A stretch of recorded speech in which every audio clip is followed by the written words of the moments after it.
fashion and beauty have really taken off in a big way the last few years. Sure, you always had a few content creators that made content about it, but the mainstream knowledge and use of it wasn't really there. It was still something kind of niche. In order to learn about these things, you kind of already had to know what you were looking for, especially as English resources often come out a lot later than the trend or style starts in its home country. Sometimes so late, in fact, that the original trend or style has moved on entirely in its country of origin. And although I personally fell in love with J fashion when I was a preteen, consuming content from content creators such as Venus Angelic or Dakota Rose or Anastasia Shapinga, teenagers and new generation enjoyers have a whole new ecosystem to introduce them to different fashion styles, where to shop from, and to get information from. Quite literally a completely different world than the one that I grew up in and my understanding of J fashion. And that kind of brings us to 2020, which was a time that affected everyone universally around the world, causing waves of joblessness, isolation, fear, and anxiety. And just like a lot of fashion styles and subcultures that are born out of some form of adversity, this was also a time when a new and explosive Japanese fashion style took hold of Japanese youths. This being Jirai Kei. Commonly defined by perfect hair, cute makeup, and dark feminine clothing, this subculture and subsequent style also caught on internationally too, with the English hashtag for Jirai Kei having over 106k videos under it over on TikTok,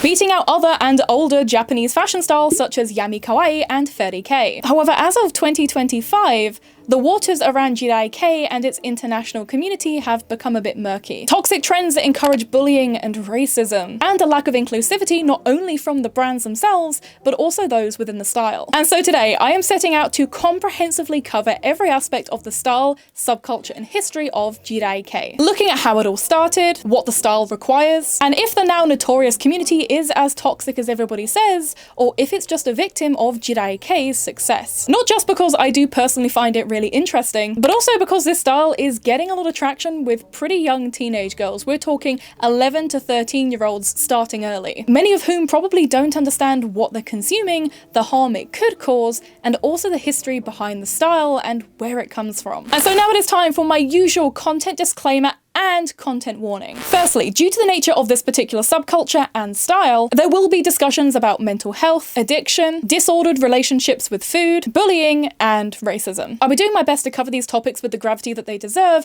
whilst also adhering to YouTube's pretty restrictive guidelines on what you can and can't talk about. If I happen to cover topics or issues that can be deemed as problematic with a level of neutrality, please understand that it doesn't mean that I endorse or am a fan of said content, but it means that I am trying to cover this without any bias to give you the best impression and best overall look at the subject of today's video. My aim is to really just simply cover everything as faithfully as I can. And I also want to emphasize before anybody starts running to Twitter or angrily typing in the comments that I am tackling this video in good faith and with the goodwill and recommendations of many people from within the community, not just people who are content creators, but people who are just quiet participants in both the lifestyle and the fashion. Hopefully allowing me to cover every aspect of this sensitive, interesting, diverse topic with a good level of respect and knowledge. I will also have a link in the description to my Patreon where you can find an entirely free unpaywalled link to all the resources and sources that I used in this video. You will see on-screen citations, of course, but if you want to do your own research or you want to fact check anything I've said, then please feel free to go ahead and look at it. It's entirely free and see for yourself the things that I was looking at to make this video. However, as always, mistakes can happen, especially when it comes to topics that aren't natively within the English language, and so I'm having to rely on a lot of translations, including Google page translations, which can sometimes be a bit unreliable. And of course, quite often on different forums and threads, opinions can be conflicting and people can have a strong personal opinion on a topic that conflicts with other information. And so again, people aren't a monolith in this community. There will be conflicting opinions, ideas, information. And so I've tried again my best to pick apart and pick through all of that kind of information to find the best possible kind of even playing field. But that can sometimes be incorrect. And so if you do feel like a mistake has been made, feel free in good faith to let me know down below, correct me down below, and even link, hopefully, safe resources for people to do their own research or for me to even improve my research as well. And so with that big disclaimer out of the way, I feel like we can now proceed into this video and talk about where the hell Jirai Kei came from and what the term actually means. Now, if you're on social media and consume any kind of Japan content, you may be aware that Japan doesn't have the best reputation when it comes to looking after the mental health of its citizens. It's really not uncommon that when you're traveling through central Tokyo, that train lines that run express services will encounter delays due to people stepping onto the tracks. They'll often call these incidents, they won't necessarily say what it is, but if you're a Japanese local or you'll visit enough, you kind of know what they're talking about, and unfortunately it's because people are going onto the tracks. The dark side of Japan still catches me off guard even after living in Tokyo for 3 years. Like, has your train ever suddenly got delayed because of an incident? They never actually say it, but if you live here long enough, you know what that means. My Japanese teacher mentioned it once that it happens a lot on the Chuo line. I was like, why? Do people living on that line just hate their lives? Then she explained it's because they have rapid express trains, and that stuck with me because I'm lucky I'm so central I don't have to use those trains. But then I do remember it's a real thing, and it's scary how normal it is to the rest of Japan and how it's considered just another inconvenience. In an article from June 2025 by the Japan Times, they state that the number of mental health cases that have been recognized as work-related in Japan rose by 172 from the previous year, taking it to over 1,000 in 2024. Although, to be clear, with this stigma around mental health issues within Japan being so prevalent, this number is likely quite a lot lower than the actual number in reality, because again, people don't necessarily feel comfortable saying that, hey, I've got mental health issues because of work. That takes a lot of bravery and can get you isolated from your co-workers if that news somehow fed back to them. Sure, the rest of your co-workers in your office building may also be feeling the same way, but the nail that sticks out gets hammered down. In fact, in Japanese, there is a dedicated term for the mental health strain experienced by working Japanese adults. This being karoshi, which means having a fatal work-induced issue such as a stroke or a heart attack. And karojisatsu is when somebody who's experiencing great mental health strain at work decides to do something like stepping onto the tracks to escape the pressures of their workplace or job. But of course, this strain on people's mental wellness goes just beyond the office. After all, mental health issues aren't exclusive to employment, even if at times I'm sure all of us have had our workplace impact our mental health or amplify issues that we're already struggling with. Mental health issues can also be a result of social pressure, living situations, poor treatment from your partner, family members, or peers, and even just biological and genetic factors. In Japan, illness is something that should be pretty easily fixable and shouldn't be a burden to others. If you break your leg, for example, you can go to hospital, get it put in a cast, and get told that usually within 12 weeks you'll be back to normal. However, as you can imagine, mental health is not so clear-cut. Depression is an illness that can last years and years and years, if not a lifetime. If you have a cluster B personality disorder, you will be living with it and managing it your whole life. And so in Japan, if something can't be fixed and could potentially burden the people around you, you may end up feeling iced out and struggling to find empathetic healthcare. I know a lot of people like to talk about those amazing robot cafes where you have people who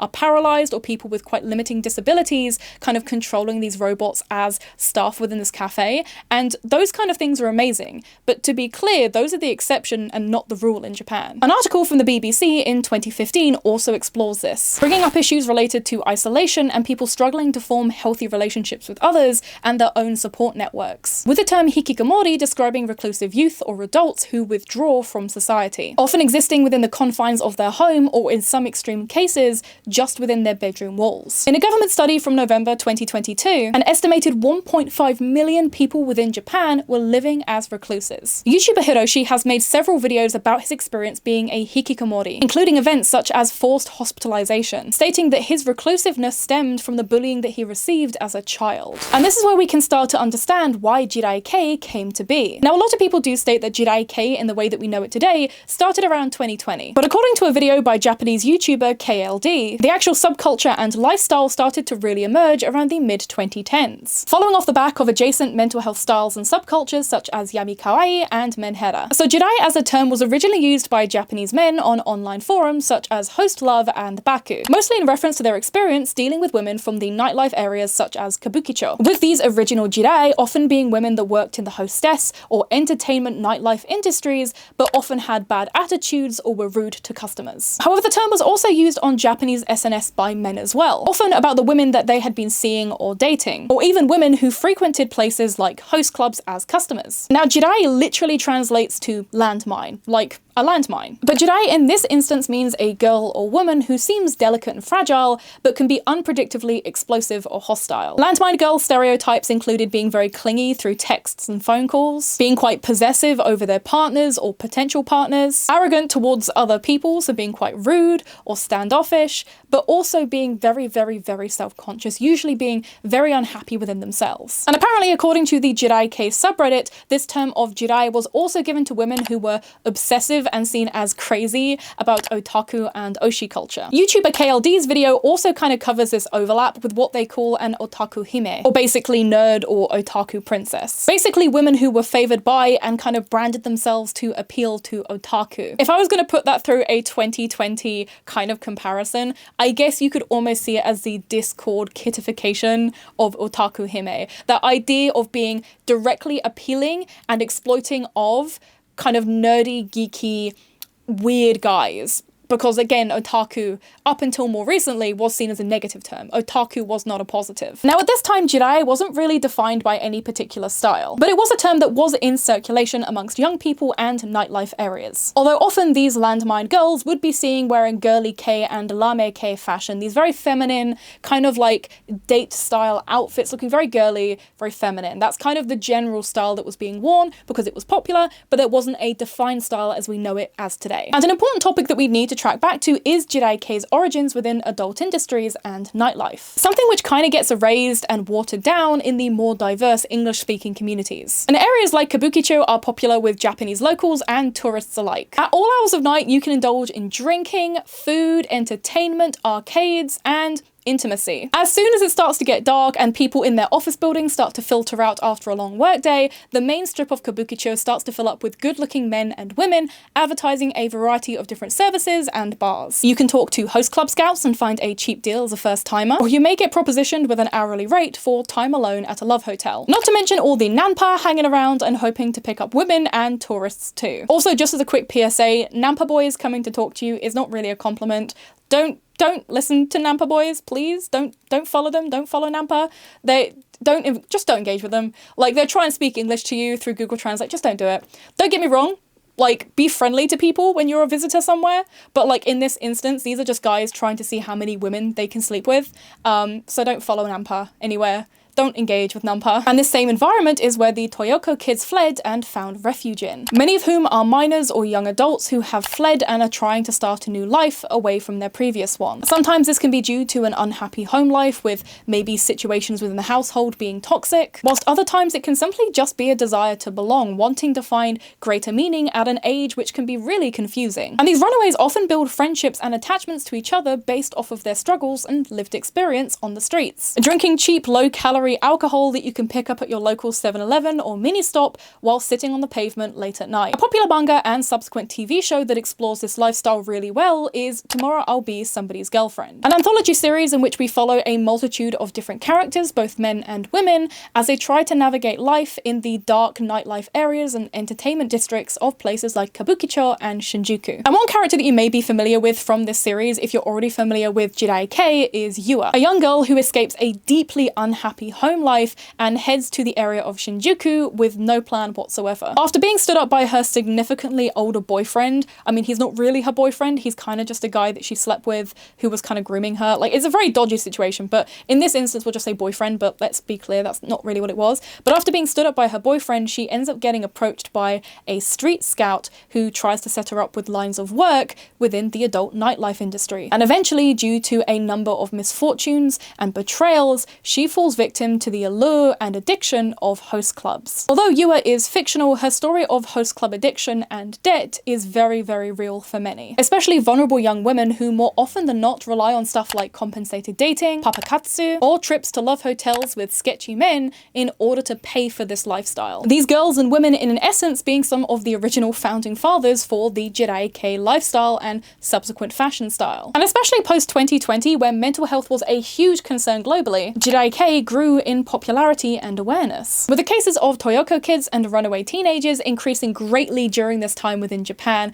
due to them needing to escape their home lives or toxic situations that they were living in. And although the terms Jirai, Jirai Kei, Jirai Joshi still carry some level of stigma now, the recent popularity of the associated fashion styles has definitely helped people feel more comfortable reclaiming and even aestheticizing these terms. This idea of being Jirai or Jirai Kei now also encompasses the idea of certain personality disorders such as BPD, which again often presents with strong emotional responses to things or switches in mood. However, unlike Yami Kawaii and Menhera, Jirai Kei doesn't seek to advocate for mental health awareness or recovery. Instead, it's more of an expression of how it feels to live and exist with these struggles. Sometimes romanticizing it in a way that feels familiar if you've experienced mental health issues, and other times simply just showing the harsh reality of poverty, depression, and harming oneself. Many Jedi don't consider it a subculture or lifestyle for people who want to recover, but more so a space to exist without hiding your struggles. Jirai and Jirai Kei is both an identity as well as an associated set of styles. Born from a feeling of social rejection or neglect, many of the original young people in Jirai Kei were a byproduct of Japan's shortcomings, reliant on nightlife and red light areas for forms of employment and housing, but sadly often caught up in predatory addictions or exploitative lines of work. Now obviously what I just covered is pretty heavy, and it may leave you wondering how Jirai Kei became such a dominant style not only in Japanese shopping centres like Shibuya 109, but also overseas here in the West. Well, firstly, the birth of Jirai Kei is pretty far from where it is now. And obviously that doesn't mean that there aren't working girls with the lifestyles that we've previously discussed, but it does mean that Jirai Kei has grown beyond that, and quite often those lifestyles and those experiences are more exclusive to Japanese Jedi, and so that term has kind of expanded as the audience and demographic for it has also grown. The makeup and fashion of Jedi K has breached containment and spread like wildfire, with many just loving the fashion styles that are heavily associated with the lifestyle and label. According to Tokyo Weekender, one influencer that helped popularize the style within Japan was a YouTuber called Surero, particularly her Jedi K makeup challenge video over on YouTube, which was posted in February of 2020 and has gained nearly 1 million views. In this video, she uses affordable makeup and talks through the process of creating the PN look, which is considered essential to many for this style. But Surero is not the only one to help popularize the style online. Music artists such as Anil-chan have been cited as inspirations for girls into Jedi K and similar subcult styles such as Mizurio, with Anil herself being a Japanese high school dropout who has experienced issues when it comes to fitting in social situations and fitting in within a rigid Japanese society. Having a pretty rough time in middle school, finding herself unable to blend in with others, she ended up mostly skipping class and spending her days at home.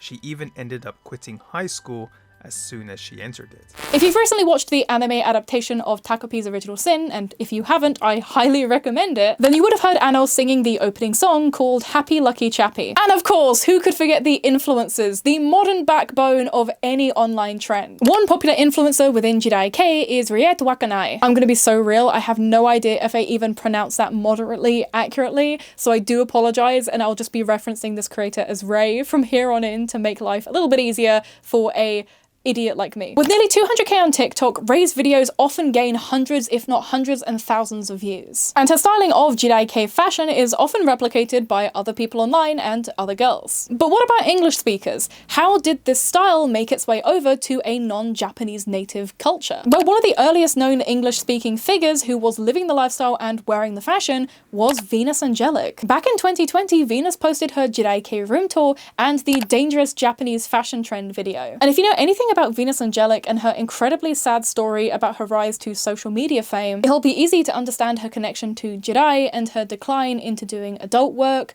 issues with housing, and issues with drinking, eventually ending with her leaving Japan to hopefully seek a better life and better help elsewhere. However, other creators who've helped this style reach beyond Japan are people like Cybergirl and her 2-part video series on Jedi K, Mika Baby, Yumechi, Earl Grey, and many, many more all over social media. And taking a look at the Jedi K subreddit, it's obvious that a lot of English speakers first started to really discover the lifestyle, label, and style of Jedi K around 2021, with English-speaking creators who are wearing and talking about the style being a big part in the uptick of people participating. But arguably another big driving force in Jedi K's growth has been through anime, TV, and video games. One of my favorite simulator games of all time, Needy Girl Overdose, Overdose, released back in 2022. And ever since, it's become a household name in the same kind of league as popular games such as Doki Doki Literature Club. Our protagonist Ame-chan and her alter ego Kei Angel have become another in one of the long lines of She's So Me profile pictures from Pinterest. Ame-chan herself being a Jirai girl, and the game focusing around her mental health issues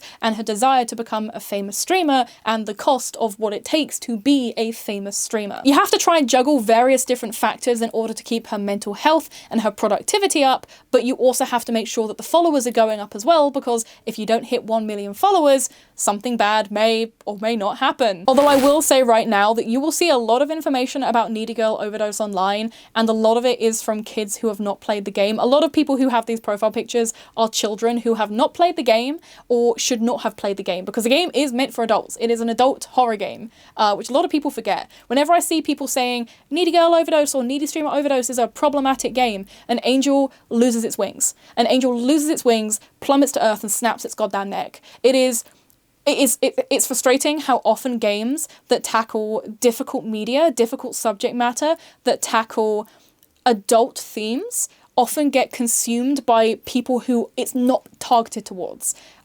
This is a whole other video in itself in the future, but let's be quite clear now, not every single piece of media, not every single piece of content is made for everyone, and that's okay. Not every single piece of media has to be liked and consumed by all ages. It is normal and healthy to have media that should only be consumed by adults, because adults have a different lived experience and different tools to take apart and process difficult media and difficult subject matter. You should not be playing Needy Girl Overdose if you're a teenager, because it's going to encourage you to do bad things as opposed to make you think about why these bad things are occurring. You see what I'm saying? As you can tell, I really, really, really love Needy Girl Overdose. It's why I have it tattooed on my leg permanently for the rest of my life. Peep me being an old woman with this tattoo on my leg. I would say that I'll be like a cool grandma, but I'm not having kids. I don't want kids. Absolutely no. But yeah, sorry for the tangent. I just feel like subject matter like this are really, really good representations of current society that it's made in, but often get completely misunderstood by the demographic that it was never intended for. Just because something is interesting or popular doesn't mean that you need to consume it if it's not targeted towards your age. I hope that helps. And actually, I ended up discovering an entirely different Jirai Kei themed game over on Steam whilst researching for this video. Although this one definitely doesn't carry these same accolades as Needy Girl Overdose or Needy Streamer Overdose, instead only having 4 reviews over on Steam since its launch in January this year. The premise is essentially given away in the title. You bump into a Jirai Kei girl called Sakura who turns out to be a magical girl. And then romance and battles and story ensues. I've actually played this game in full over on Patreon, so if you'd like to see if it's any good, what I thought of it, and basically just see a full playthrough of this, I guess technically obscure visual novel or game about Jedi K, then go and check out my Patreon. And yes, I am going to plug my Patreon mid-video. What are you going to do about it? Right now, it feels like every brand and IP want a piece of this landmine boom. When I visited Japan in February of this year, the Disney store actually had Jirai Kei versions of Minnie Mouse and Daisy Duck. And Sanrio have also sub-colorified and Jirai K'd their characters too, with numerous releases of figurines, plush, accessories, and more coming out in the last couple of years. For example, here are the Happy Kuji figurines of the little twin stars from 2024. They are super, super cute. This is from the Subculture line as part of the Happy Kuji's yearly releases. And as you can see, we've got Kiki and Lala in what is very, very current Shibuya, Shinjuku, subcul fashion. Super, super cute. And there's loads and loads of figurines just like this of Sanrio characters right now. Even Hatsune Miku has had multiple iterations of Jirai Kei and subculture designs, with the song Vampire by Deco27 having around 90 million views in just over 4 years. Not to mention multiple figurines such as the Pop-Up Parade Vampire Miku, Subculture prize figurines, Nendroids, acrylic standees, and Ichiban Kuji prizes, exposing Vocaloid fans both young and old to this style by proxy. There are a lot of characters, games, and pieces of media that include Jedi K. Countless fan games, original characters with merchandise and lore, even special skins within popular gacha games such as Infinity Nikki. Even the Don Quixote in kabukicho actually had in their tourist section a varsity-style jacket with Shinjuku on the back, and the representation for Shinjuku was a girl wearing Jirai Kei fashion, which I really do think hammers home how big this style has gotten. As such, it's pretty safe to assume that most of the people that you see wearing the fashion or the style associated with Jirai Kei are probably not living the original lifestyle that we've covered previously. And again, an important touch point to bring up is that even if you do have mental health struggles, issues with eating, issues with nightlife work, generally speaking, it's not necessarily comparable to the original situations of those that were considered Jirai. And I do feel like a lot of people really want to emphasize that, because it's important to recognize that the privilege that we have over here in the West, even if it doesn't feel like a privilege, can be very different to what is experienced in Japan. Japan is still a very conservative country. It is still very inaccessible for certain forms of healthcare, and especially for young women, this can be a very, very exploitative place if you're vulnerable.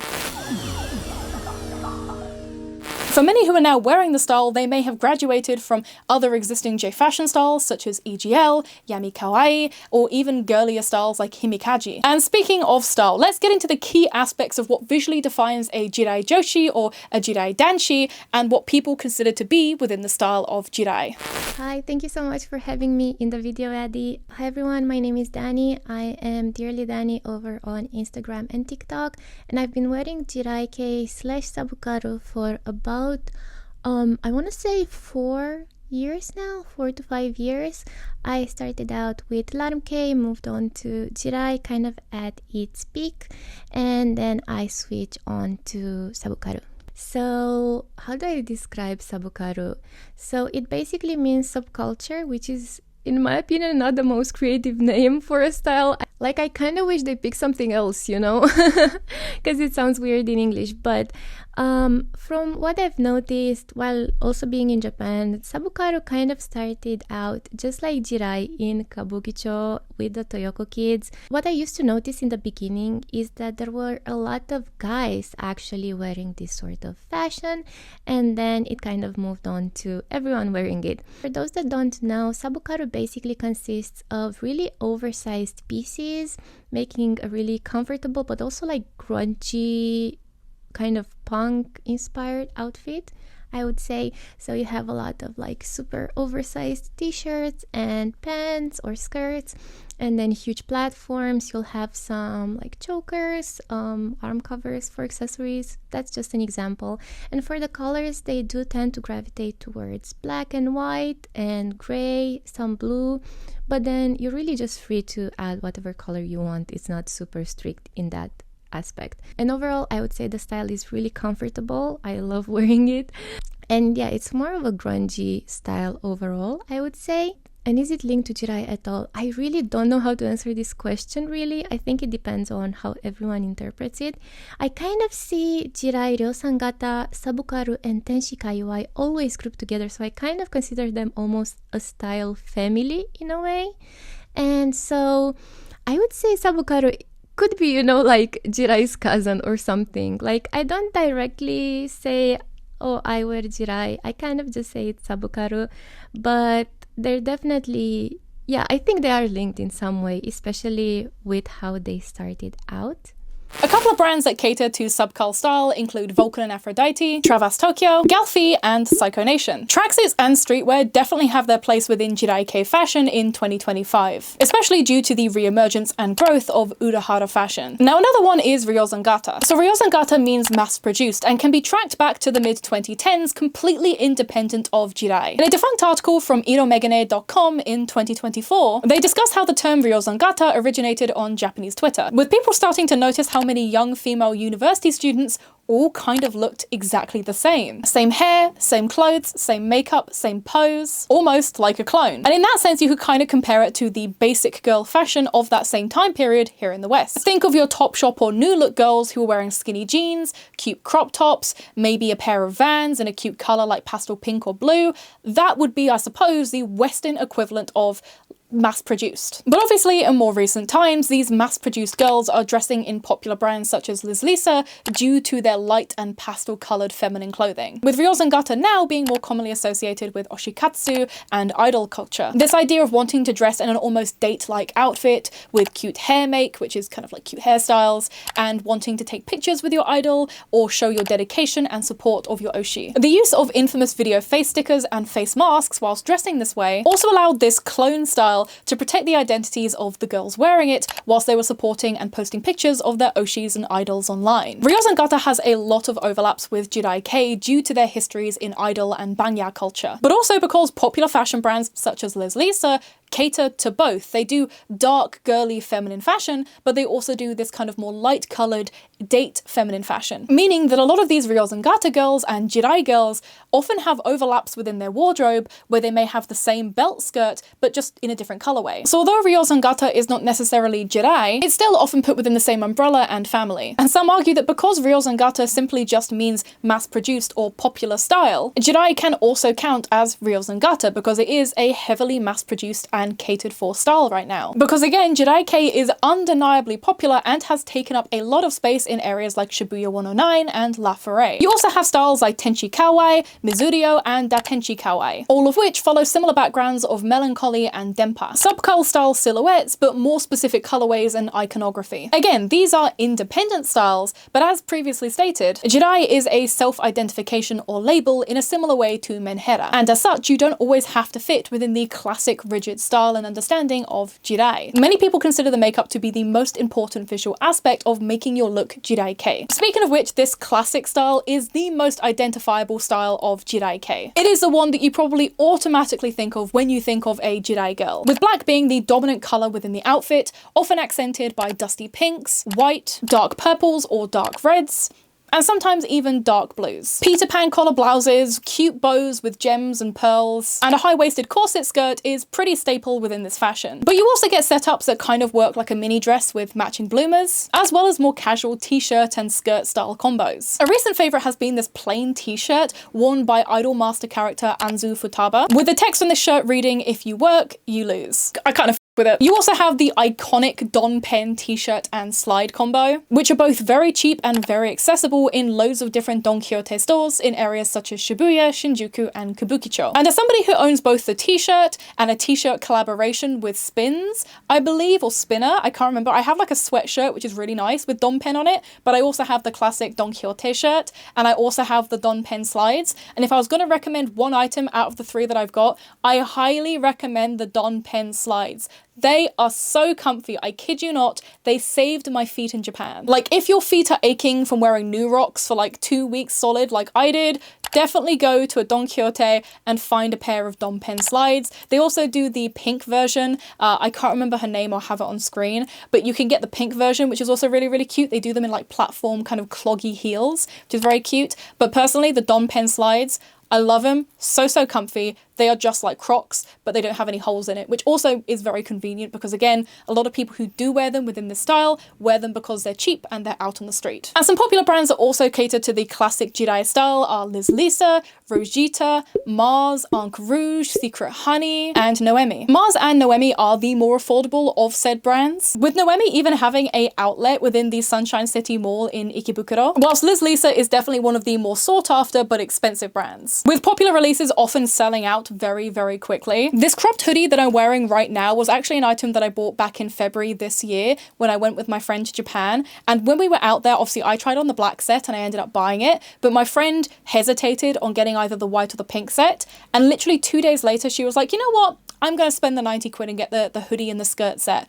And we went around every single, I kid you not, every single Liz Lisa. We're talking Shibuya, we're talking Shinjuku, we're talking Kabukicho, like we're talking everywhere. Literally everywhere that there could have been a Liz Lisa. La Forêt, 109, everywhere, literally everywhere. The random mall opposite Luminaire East in Shinjuku, we went everywhere that we could that was kind of local enough to travel to try and find this hoodie set in a pink or a white. it was sold out. Literally within the space of 2 days, it went from being in every single store to being in none of them. Which also does mean that quite often secondhand, the prices for certain Liz Lisa items go insane. There was a trending poncho last year, which was kind of described as the shoujo girl poncho, which is very, very cute. It's a really nice poncho, probably about 100 quid new. And now you see people reselling it over on Vinted, Depop and eBay for 200, 300, 400 pounds or more. It's crazy, the aftermarket on some of even just recent releases from Liz Lisa. And actually, speaking of which, another popular item that you've probably seen before is the MCM pink backpack. And you may be wondering, like I was, why this particular item became so popular within the style. So MCM bags were often seen being worn by high-earning hosts off the back of the K-pop trend, which really took over the Kabukicho and Shinjuku area. Because many K-pop idols were wearing MCM. That was kind of just part of their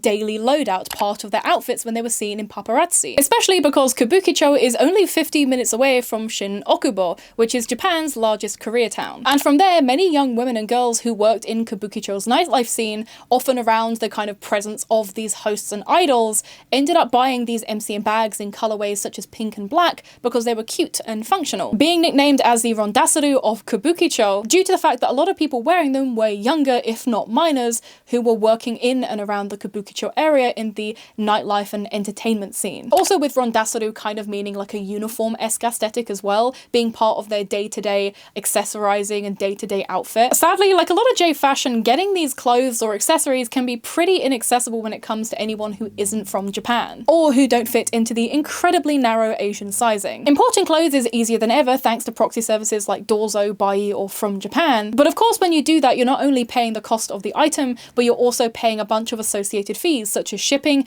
import cost, and even just handling fees, all of which can add up very, very quickly and sometimes cost more than the item that you're buying. A recent Honey wardrobe order ended up costing me about $130 plus $55 in shipping, and then an additional £60 in import fees. And this was literally for one dress, one corset kind of train that is associated with said dress, and just a headband. So yeah, it's not very financially accessible. And I'm also lucky enough to fit into Japanese sizing, because if you don't fit into Japanese sizing, the options that you have are even less. With only a few plus size inclusive brands like Dear My Love, Majoretti, or ACDC Rag catering to Jirai Kei and subcult styles. Liz Lisa's new L size is literally like 5 to 7 centimeters bigger than the original one size item, which is not plus size inclusive, does not a plus size item make.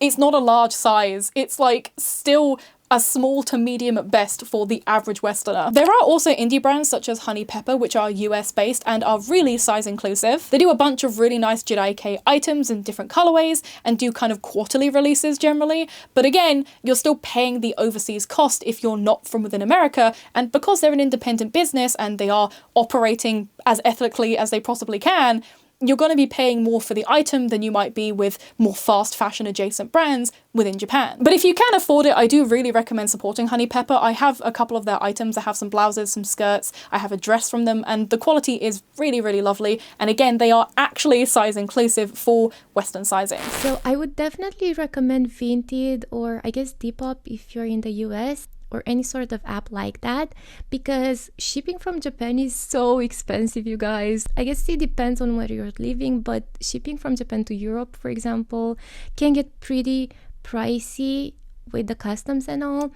So I would definitely encourage you to search more locally in the beginning, and also don't only focus on the clothes, because not only in Jirai, but Japanese people in general, they really pay a lot of attention to their hair, their makeup, and everything. So while looking for clothing pieces is also important, I would also suggest trying to improve your makeup and your hairstyling skills. Yeah, don't only focus on the clothes. And now we'll finish with arguably the most important part of a Jedi K look, and that is the hair and makeup. Jedi put a lot of time and focus and sometimes surgery into their face. More specifically, the Pien look, which is based off the teary-eyed, kind of begging, semi-sad, kind of trying to look cute Pien emoji. This doleful, dolly-eyed makeup gives the wearer a more innocent look. Heavily focusing focusing on enlarging the eyes using black contact lenses or dark enlarging circle lenses, and of course emphasizing their Namida Bukuro, aka their tear bags, their under eye bags, making this area look a little bit wet and shiny and even a little bit sore to kind of make it look like the wearer has been crying or is about to cry, just like the peeing emoji. Straight eyebrows that are tilted slightly upwards also play a big role in making this look work. Again, you kind of want to look like you're about to cry, you kind of want to look like you've had a little bit of watery eyes, you want to look quite tearful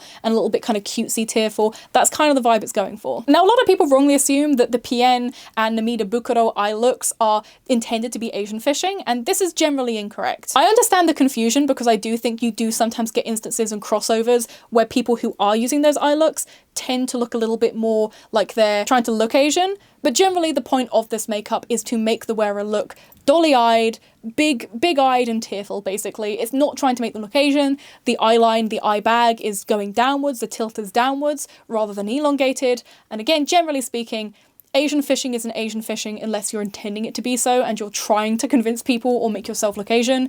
And this eye makeup is a big part of the fashion style and isn't necessarily trying to make yourself look Japanese. But quite often you can also do slightly different eye makeups depending on your style. And as for hair, one of the first things you'll probably notice about a lot of Jirai Kei girls is the fact that they have immaculately straight and sealed bangs and hair. They achieve this by using hair sticks, which are essentially like wax in a mascara tube, and also matomage sticks, which are basically like a little balm that you run over your flyaways. And this keeps your hair really, really, really in place. And some girls also carry around portable straighteners as well, because quite often bathrooms in Japan, especially areas like Shibuya 109, La Forêt, have outlets for straighteners, or quite often people will be standing there in the mirror in a specific section in the bathroom doing their hair and touching themselves up. I do highly recommend hair sticks and also portable straighteners, again, if you can get them, if you want to buy that kind of stuff, just because they do really work well. Like, they are really, really useful. I've put so many people onto them and I do highly recommend them. The most iconic hairstyle that you will see within Jedi K are twin tails that are either pin straight or sometimes have a curl at the end, but you can also get things like wolf cuts or jellyfish haircuts, or even just choppy asymmetrical bobs as well. Again, it depends on the wearer themselves and also the kind of style and vibe that they're usually going for. And also you'll see quite a lot of colourful hair too. It can be black and pastel pink or black and pastel colours, but you also do see people with bright colourful hair wearing the style as well. You'll see people with neon pink, neon blue, green. Some people do just be crazy with it, and again, generally speaking, that's kind of okay. But the elephant in the room with these hairstyles is that they only really typically work on one specific hair type. Black or POC people with textured hair often can't replicate these hairstyles, especially without damaging their hair massively. But if they don't attempt to try and replicate these looks or can't adhere to doing these specific hairstyles, they will often be ostracized for it. Jirai maxing but actually helping the people. Part 6. Today's victim. Get a wig or a straight perm. Braids or afro doesn't look good with Jirai. Some accessories because it looks too plain. Pin makeup plus eyebrows. Different classes. Removing the necklace. Bye bye Pian Queens. There are some creators on places like TikTok, such as Pidgeyland, who have made videos on alternative hairstyles or kind of hairstyle recommendations for Jirai Kei. And I definitely recommend giving them a watch and having a little look around and search if you are somebody with textured hair wanting to do Jirai Kei, because there are quite a lot of POC creators out there who are trying to help other people who just don't have the super pin straight hair with styling themselves. And this is the part of the video that I fear will be clipped, reposted, and taken too much to heart. But I beg that before you start angrily typing on the keyboard, before you start saying the word misinformation, you just hear me out and let me cook, because I'm gonna, again, I said it before, but I'm doing this in good faith and I'm gonna try and cover this as balanced as possible. So just hear me out. Look, no J fashion that gains widespread popularity is without its controversy. My friend and fellow YouTuber Carol Miku has a YouTube video here that draws comparisons between the original EGL LiveJournal days and the current Jirai Kei community. Time is a flat circle, and J fashion drama is my personal hell. In the past year or so, as the style has done its rounds on short-form social media platforms such as TikTok and Instagram Reels, there has been a notable rise in concerning behaviour.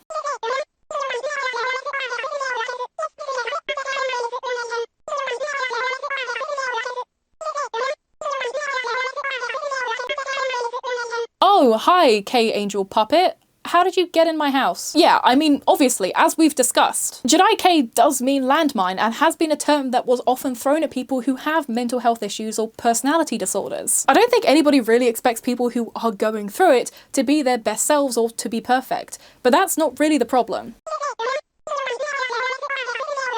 Well, the issue is that people aren't only policing and gatekeeping people's involvement in the style, but they're using it as a smokescreen for fat phobia, racism, and just straight up bullying. A trend started earlier this year called Jirai Maxing. Originally, this was a meme based off of the looks maxing trend from the manosphere, this idea of doing something to the max to make yourself look better or be more specifically that kind of thing. It was intended to be a meme about Jedis doing typical Jedi things, such as supporting the Oshi, doing oshikatsu maybe to the extreme, buying lots of clothing, going out with friends, or even just doing really extreme makeup. It was intended as a fun in-joke for the community. But sadly, for whatever reason, whether it be the dreaded rage bait or genuine contempt, add-ons online went out of their way to cause harm. Jedi Maxing accounts sprouted up in droves, posting crappy Capcut edits of strangers, calling them ugly, chopped, fat, and worse. Then comparing them to Japanese Jedi who were often heavily filtered and edited in their videos and photos. And let's make it be known, these videos were intended to cause harm. And apparently even a whole alleged Jedi Maxing Discord server started because of this trend too, and I hate to think of what kind of cesspit that is. The worst people you know are in that goddamn Discord, I promise you now. No one with pure in their heart, anyone with pure souls that aren't made of black ichor are not in that Discord server. That's, if it exists, it's a hellscape. Do not be in there. And many of the videos used in these disgusting edits were of kids, literal children who obviously discovered the style online and harmlessly wanted to dress in cute, feminine, girly fashion. Kids that don't have the money for Liz Lisa, but maybe have the money for Sheen or Romwe. Kids that don't have the money to go to a salon to get their hair professionally cut and dyed in a Jedi K way, and kids who are still growing into their adult bodies. But for some inexplicable reason, these Jedi Maxes decided to put these vulnerable people, these vulnerable kids, in these edits for the entertainment of the chronically online. Even the Jedi K creators who were posted in the not chopped section of these videos were often not particularly pleased about being involved in it. They often weren't co-signing this horrible behavior, and in some cases were even in the comments asking to be removed, because again, most people in this community don't like this shit. The amount of times that these desperate rage bait accounts try to get myself or other creators to talk about them to fuel their attention was infuriating. The amount of times that you would get a, "Oh my god, I'm so sorry you got featured in a Jirai Maxing video," comments would pop up was, oh my god, it was tiring work. All just to fuel the desperation for attention from these faceless losers. 2 out of 10 rage bait, guys. It was pretty weak. Yeah, it really is. Truthfully, I know as somebody with multiple large online platforms, I will always have people trying to knock me down a couple of pegs because of some perceived insult in their direction. There will always be this weird one-sided beef with certain people that I'm simply not in on, and I simply just have to deal with. That's part of being a content creator of pretty much any size, and most content creators have gone through this or are going through this. Not everyone will like you, that's just a fact of life, but some will make it their mission to hate you and vilify you. But I'm an adult and I've survived a hell of a lot worse, and I've developed the tools to unpick and deal with these things at a distance. But these Jirai Maxes often target people who are vulnerable, either in age or because they're candidly mentally ill, because they have mental health struggles that they talk about. And one incredibly gross instance that I've seen popping up multiple times is targeting a 13-year-old girl and harassing her in her comment section, editing her face and body in a well-meaning video in order to fix her fashion, fix her face. Lurking in her comments like a bunch of fangirls, leaving her hateful messages and trying to make her insecure. Imagine having people's insults and hate towards you immortalized at such a turbulent and confusing age. This trend made many feel like the Western Jedi K community was inherently toxic and unwelcoming. And this takes us to less moderated sites like X, a place not only occupied by Elon's anime waifu, but also a space known as Jedi Twitter.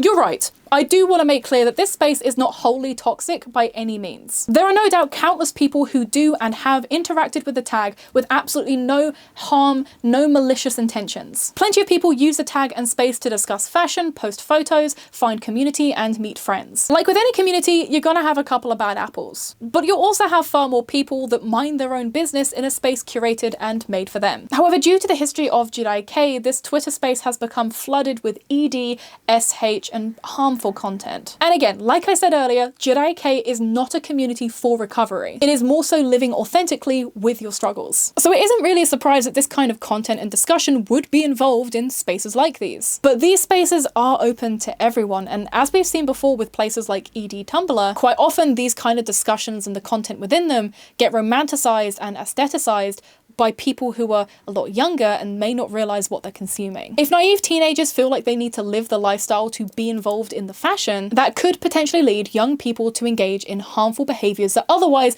may have not crossed their mind. There's a fair amount of preteens and teens on Jedi Twitter, many of whom announce their age and their struggles in their profile bio, and in worst cases even post photos of their bodies to show their weight loss progress. Something which should be concerning, considering that spaces like these can often be a fantastic hunting ground for online predators, people who can easily access young or vulnerable people by offering weight loss coaching or by pretending to be another young girl and trying to elicit photos of this weight loss.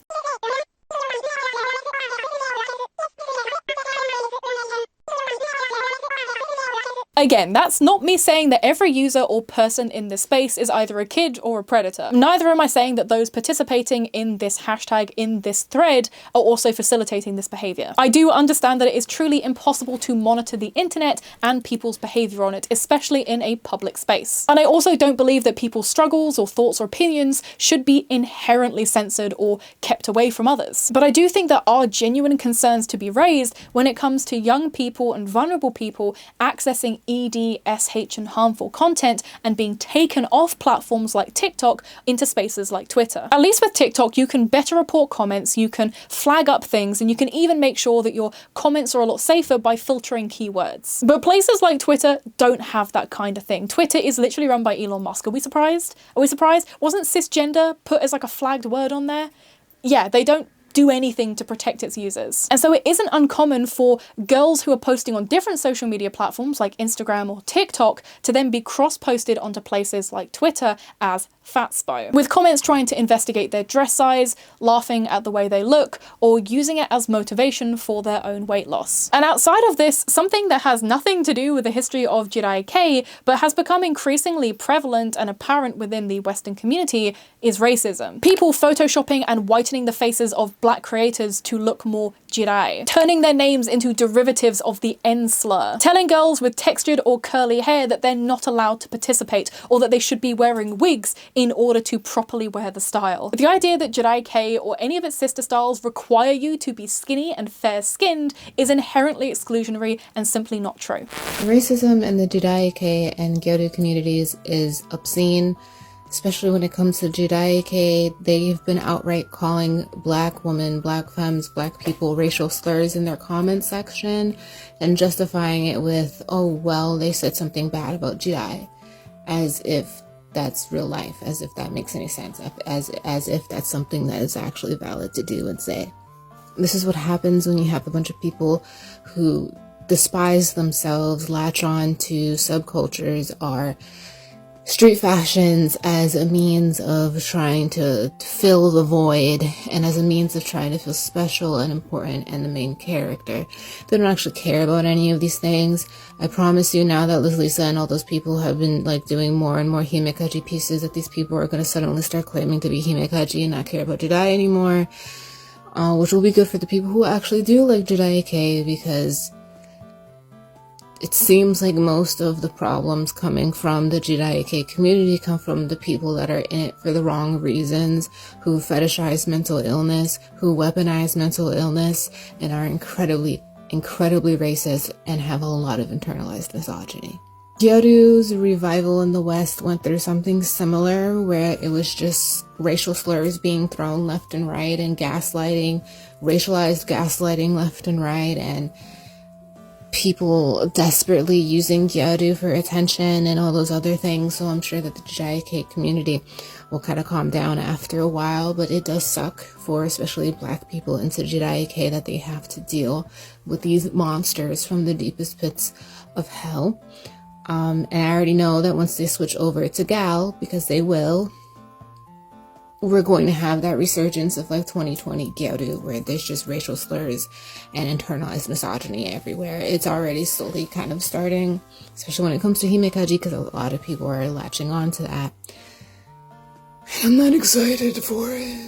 And so often this rhetoric is spouted by people who seemingly fetishize and romanticize Asian women. And also just the Japanese and kabukicho nightlife scene, which again, is not something to be romanticized. They do truly see these painfully, obviously filtered photos and videos of these very thin, ill-looking women as goals, as the thing to aspire to be, as the perfect form of this style, rather than a symptom of the reason why Jirai Kei exists to begin with. Just like the EGL community in the 2000s and early 2010s, parts of the Jirai Kei community have become fiercely aggressive and protective, telling people what they can and can't wear, tearing down small businesses for the slightly orange-pink tone of their blouses, and even joining more friendly groups on places such as Facebook to infiltrate it and then post the women and girls featured on there as something to be laughed at, sharing their vulnerable moments or thoughts into well-known hate threads. One girl on a popular Jirai Kei and Ryozangata Facebook group said that she had to private her TikTok due to the constant cyberbullying from Jirai Maxes, to the point where she was actually starting to feel like she might hurt herself. She states that she had been wearing the style publicly since 2023, but only in the past few weeks had she ever received any kind of harassment or bullying for it. And she is one of many. Even popular creators who have grown a platform within the styles of Jirai, Ryozangata, and adjacent fashion have all experienced similar levels of hate and harassment for just posting and existing. You get laughed at and hated if you edit and filter your photos in the same way that Japanese girls do, but you also get mocked for having normal skin texture or imperfect hair or normal body shapes if you also don't filter and edit your photos and videos. And none of this serves any purpose but to try and harm the victims involved. There is no justification for any of the viscera that these people post online, acting like somebody committed a serious crime over some polyester clothing and blunt bangs. Not to mention the nightmare blunt rotation of forced controversies like Jirai, Gyaru versus Jirai Kei, and lots of just inter-community drama. The whole Jirai Kei and dark girly K thing that you may have seen pop up before was apparently just started as a campaign of doxing and control by a Tumblr user called Data. Again, it was basically just a whole lot of fuss over nothing that got blown into a whole lot of something. I have said before, and rather unfairly, that Jirai Kei is the most current toxic J-fashion community, citing the reasons that I have stated above, as well as my own lived and personal experiences of dealing with said community. A lot of people online do share my sentiment and hesitancy when it comes to discussing the style or the people within it due to the amount of cyberbullying and toxicity that is currently around the community. However, I do think it's important to highlight that this isn't everyone. This isn't every single Jedi K, not by a long stretch. Yeah. Thank you, by the way, K-Angel. Thank you for that. As part of my research for this video, I did a poll to engage with the Jirai Kei community online. My goal was to have it help me avoid any misinformation, gain some helpful resources to look into, and also spread advice from the people within the style and lifestyle. Because although I do enjoy the fashion, as you probably see, and the darker girly K elements of it, I do not consider myself Jirai. If anything, I consider myself more menhera, more yami kawaii, because I do truly believe in recovery, and that's always the goal for me and has been for a good long while. But Jirai is there for people who are going through it right now. And so I wanted to gain their perspectives because I think it'd be wrong to make a video about such a topic without trying to engage with them and talk to the people who are dealing with it. This poll showed me a lot of things, but the biggest one is that this community is misunderstood, even by me at times. 100 strangers anonymously took part in my poll, and only one person out of 100 used it as an opportunity to be hateful, say nasty shit, and just be immature. The nameless 1% is always going to be the loudest and most demanding of attention. They are always going to be the one that you hear, even if the other 99% are decent, tolerant, and kind. That 1% are the ones that are starting hate threads, the ones posting photos of others in mean spirit, never having the balls to show their face and get a taste of the hate that they give. But they are only 1%. Sure, they're gobby, demanding, irritating, arrogant, and horrible, but they're also small, faceless, and irrelevant. The answers that this one user gave are almost laughably immature, try-hard, edgy, pathetic. Like, it is loser core. You're not giving Watamote, loser core, Shisomi, edgy princess Ame-chan. You're giving I'm a cunt rather than serving cunt. Whilst the other 99% of the people who participated in my poll met me in good faith, even if they weren't necessarily fans of my content or particularly liked me as a creator, they still came and gave answers and offered their time to help enlighten me to best make this video. Many took the time to guide me through the questions that I had and the clarity that I needed, including specific creators who I might put on screen if they want me to, if not, I'll keep it anonymous. But they were actively answering questions in the DMs and linking me to resources I've been able to share in this video. And again, I'm incredibly thankful for that. A few even read this script early to help me better fix up some areas and give me feedback about what I could or couldn't change. And so firstly, let's just talk misinformation. It's my favorite buzzword. It's my favorite buzzword. 2025, misinformation. Ding, ding, ding, ding, ding. Because there is a lot of misinformation out there. There is a lot of misinformation about the community, about the style. I see a lot of conflicting opinions and information online, mostly from teenagers, but also just from accounts that exist and talk a lot. I also hate the current trend of crusty AI videos on YouTube about J fashion styles. They are obnoxious. They literally just yap the same shit over and over. They use videos without crediting anyone, and they're just like assholes. These AI channels. Am I allowed to say if not, censor me, but these AI channels. How many can I say in a video? Robin, if I can't say this many censor out all the if I can't censor out all the I'm not allowed to say. Firstly, although SH is part of the history of Jirai Kei and is something that a lot of the original people within this lifestyle did experience, did do to themselves, it is not something that you have to do to participate in the style or even the lifestyle really as a Westerner. A lot of people assume that because it's such an infamous part of the community that it is almost like this prerequisite to do, and that everyone who is in the community does it. And again, this simply isn't true. There are people who are Jedi who have never SH'd, who have never hurt themselves, and there are people in the community who have recovered or are in the process of recovery. This same line of thinking and this same kind of rule applies with things like working in adult industries, homelessness, situations at home, issues with addictions. Sure, some people within the community do have these issues and they are not to be shamed for it, but equally it's also not right to assume that everybody in this community has those problems too. Another big misconception is that you can't engage with or be part of the community if you are plus sized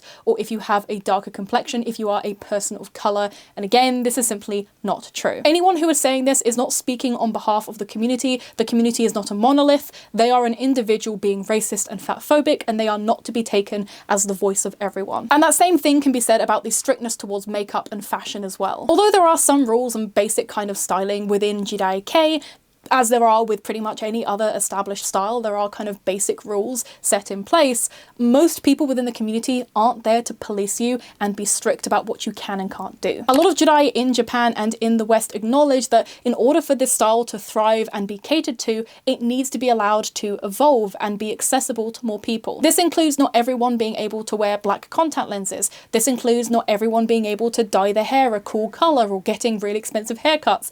This includes not everyone being able to buy expensive brands that only do 1 or 2 sizes in skinny and extra skinny. Most Jedi within the community are happy to offer advice and help if asked for it, and others are simply just tolerant and kind of just mind their business. Again, most people in this space will not be after you to police you on what you're doing. And the final and very popular piece of misinformation is that you are expected or allowed to be toxic if you wear this style or engage in this label or lifestyle. And this again is simply not true. It is important to acknowledge that people who are struggling with mental health issues, personality disorders, or anything else can sometimes not be their best selves, and like anyone who is not their best selves, maybe they lash out, maybe they can be unkind. Quite often we view others in the same lens that we view ourselves. However, you are still responsible for your actions, your choices, and accountability after the fact. Regardless of being mentally ill or having a personality disorder or having something in your life that is making you difficult to be around for other people or more volatile to others, that doesn't give you an excuse to not say sorry. That doesn't give you an excuse to do malicious things to hurt others. There is a fine line between suffering with your illness, suffering with the things that you're going through, and then also weaponizing it to hurt others. Killing Ame-chan and Yua is not a good excuse to bully teenagers, and it's also not a free pass to be an asshole. You are not cool or interesting because you spend your free time trying to make others look silly. Again, you can be struggling, you can sometimes lash out, you can have these issues. That's what Jedi is there for. However, it's also important to remember that your actions have impacts on other people, and part of being a person engaging with the rest of the world is acknowledging that you should probably try and minimize your harm towards others. The common consensus within my poll was that the vast majority of the community does not engage or like elitism and bullying. In fact, 79% of the participants said that they actively did not like the Jedi maxing trend, with a further 20% saying that they don't care about it or engage with it, and only 1% saying that they like it. I wonder who that could be. And even with the rise of Jirai Kei's popularity, over 63% of participants are happy that it's getting popular, and only the remaining 12.4% dislike this spike in new enjoyers. Jedi are not this militia of kawaii mean girls. More often they are just misunderstood, and they're trying to carve out their own space and identity in a world that hasn't necessarily been kind to them. If we only hold any community to its worst members, we undermine the value and space that it offers everyone else. Many people feel confident and beautiful in their fashion, whilst others have created communities and support networks that they can go to for fun or for friendship. Many Jedi love going out together to create content. Many of them love to go out to cute cafes to take photos with their Oshi. In the UK, we even have Jirai UK, which is a community-led group that does meetups all around the UK, and there's similar groups worldwide too. There's one in France as far as I remember. Again, there are plenty of spaces that are completely harmless, if not entirely positive, for people to interact with. Yeah, there is a lot of loud toxicity, but the key word is loud. People who are unbothered, kind, or tolerant don't always ask and demand so much attention. They simply just exist. And as much as it might seem like the online community may be against you, when it comes to being in real life, when it comes to stepping out on the street wearing the fashion that makes you feel good, you'll pretty much never have a bad experience.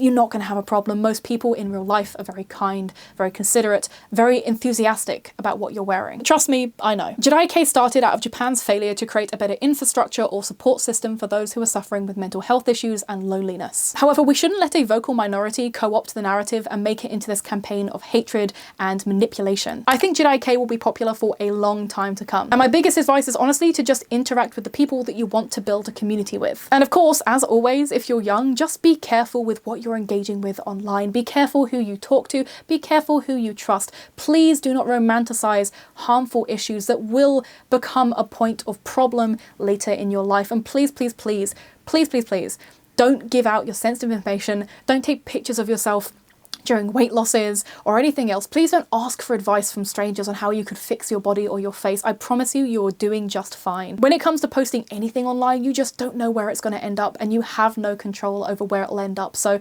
don't post anything online that you're not happy to see come back to you tenfold and in a way that maybe isn't so flattering. But let me know down below, what do you think of Jirai Kei? Do you wear it? Do you live the lifestyle? Do you have friends that live the lifestyle? What is your exposure to it? What do you think of the community? Let me know down below. And of course, like I said at the beginning of the video, if I have covered anything incorrectly or I've missed out something that you want to share, please do. Please feel free to interact down below and let me and everyone else know your thoughts and feelings. And of course, let me also know, what advice would you give to a baby Jedi on their journey into the fashion, the style, or maybe even recovery? Now, as always, I want to give a big thank you to all of my Patreon members who help support me and this channel, with our Oshi tier Patreons being Fable from Tokyo, Lace Heart, Nina Hopkins, JMN R16, Idiot Insomniac, Lucy, Shy Raw, Nubby Bunny, and Danny16. And of course, all of our lovely Otaku tier patrons who you can see on screen as well. Starting at just $2.50 a month, you can get ad-free and downloadable viewing of all of my content. And for those pledging Otaku tier and above, you get access to exclusive Patreon-only content,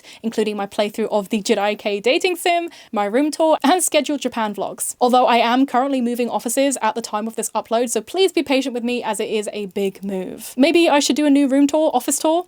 Let me know. Supporting my Patreon allows me to do multiple deep dives and video essays like this monthly on places like YouTube, as well as keep up with my daily uploads on places like TikTok, Instagram Reels, and YouTube Shorts. Be sure to hit the subscribe button and the bell icon beside it to never miss an upload. And as always, the easiest and cheapest way of engaging and helping me with my content is to just comment down below, save the video, share with a friend, and continue to support my videos. Now, as always, it is time for the end of the video outfit check, and of course, some of your amazing fan art. And as always, you are allowed to do fan art of me, please feel free, and if you do, please be sure to tag me over on Instagram. Ideally, it's the easiest way of me seeing it, and I'll see you in the next video.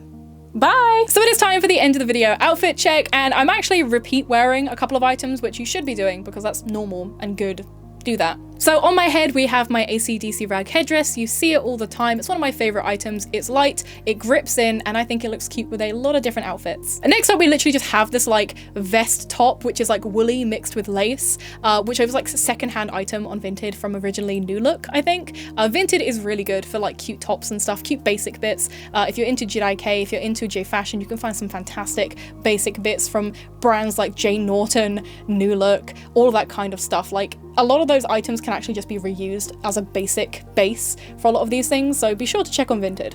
And then this hoodie right here is from Liz Lisa, as I mentioned earlier in the video. This is part of one of their setups, which became really sold out and hard to find. Kira here was trying to find the white and pink, and it's sold out. If anybody has it, donate. Yeah, she wasn't able to get the setup in the right colorway. I got it though, I got it black. So that's where this hoodie is from. I really love it. It is one of my favorites. I didn't think I'd get as much use out of it as I have, but it has become a firm favorite in my wardrobe. And then we have the skirt, which I believe is from Internet Paradise or Paradise Internet, but it is a really nice kind of checkered, stretchy, cute skirt. It's kind of a high-waisted corset skirt, so it's got the buttons at the front here, but then it's also got 2 layers of frills with a little bit of fur at the bottom. Really cute, really comfy. Again, I do really enjoy Honey Wardrobe. They're really, really good, but like I said earlier, import fees can be a bit of a, you gotta factor them in. But the outfit I think is pretty cute today, if very, very warm. It's too warm to wear this outfit today. So I'm gonna log off, not permanently, but I'll be back. I'll be back with the next video. And in the meantime, continue watching my other videos, I guess. Bye.